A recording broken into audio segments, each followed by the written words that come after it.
In this tutorial, I'm going to go over how to sign into Google Chrome using your ACES Google account. If this is the first time that you have a Google account or are using Google products, then it's a good place to start so you know how best to use Chrome when you are working with your ACES Google account and working on anything related to Google, whether it's Google Docs, Slides, or going into your Google Classroom. If you have a shared device and you're working from home where you have multiple people using this device, and you might have family members that have their own personal Gmail accounts, they might already be signed into Google Chrome. So I'm also going to go over how best to manage shared devices and shared browsers to make sure that everyone's working within their own Google accounts and there's no errors. Also, if you don't have a Google Chrome browser, then I definitely suggest that you download one. You can use a Google account with Firefox and Microsoft Edge, but it does work better if you work directly using the Google Chrome browser. So I definitely suggest if you don't have one on your device that you download it. It is a free download and use that as your browser, especially when you're working with your Google accounts. So let's get started. When you first open up Google Chrome, right, this is going to be your main Google landing page. And if there's nobody signed into your Google Chrome account, you'll notice that there's a little shadow of a person here. So there's no user that's signed into Chrome. If you have users at home that have Gmail accounts, someone might be signed in there. So there might be a little avatar or a little initial here, which means that someone is signed into your Google Chrome. And I'll talk about how to best manage that later on in the video. But right now, if there's nobody signed in and you're going to sign into Google Chrome, all you do is just click on that person. This pop-up menu would show up.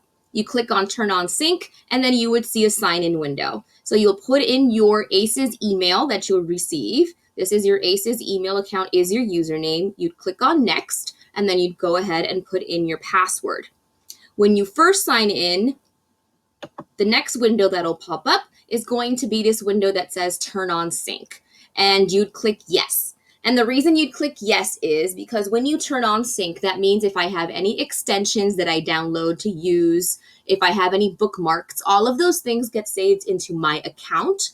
And no matter where I sign into Google, no matter from what device, if I sign on to Chrome with my account, then all of those extensions and all of those bookmarks are saved with my account. So I could use them no matter where I am. When you click on Yes, I'm in, then you'll notice that your little avatar, and you'll also be able to choose, once you move in, it'll ask you to choose a little symbol. And once you have your avatar on there, you know that you're completely signed in to Chrome.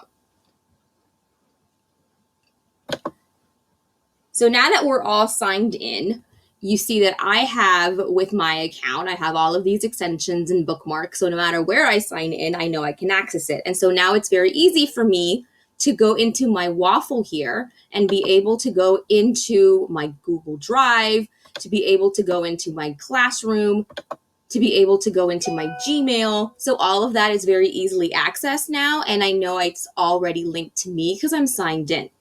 Now, let's say that you have multiple people using Google accounts at home. One way that you can do it is if you click on the little avatar at the top, you'll notice that you can add other people. So if I click on Add, and I wanted to add a person, I would then go ahead and put that person's name. And then I could go ahead and click on any kind of avatar that I want for that person. And I would make sure this is checked off. I could create a desktop shortcut for this user, which means right on my desktop, I would see a little Google icon with my little avatar. And if I click on that, that would automatically open up Google Chrome with that person signed in. So let me go ahead and add it, and you'll see how it'll show up on my screen in just a second. See, there it is.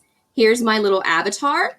Now I know that when I sign into Chrome, I can sign in and that person has its own Google Chrome browser. So once I'm signed in, I'll click here.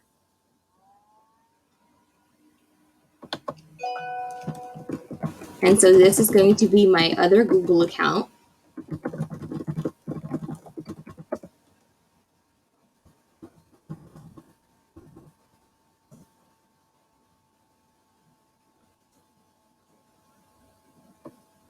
because your account is linked to school. So you're going to go ahead and link that. Turn on, yes. And see, now I'm signed in as my test student account. And so any of the extensions and bookmarks that I have associated with this account would show up here. And so now when I go into my Waffle and go into my drive, right, the drive that I open up here is going to be the one for this test student account.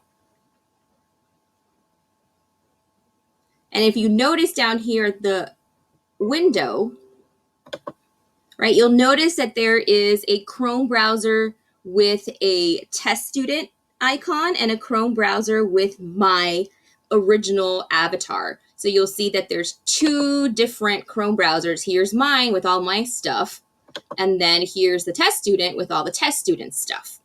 So when you have multiple accounts, it probably is the easiest way to manage things this way, because that way, when someone is using a device, they can just go ahead and find their shortcut that has their avatar, open it up, and it'll automatically open up Google Chrome for that person's account. So that's how you sign into Google Chrome. If I needed to sign out or remove other people within my account, I can just go ahead and click on that little settings. Let me go back and show you again.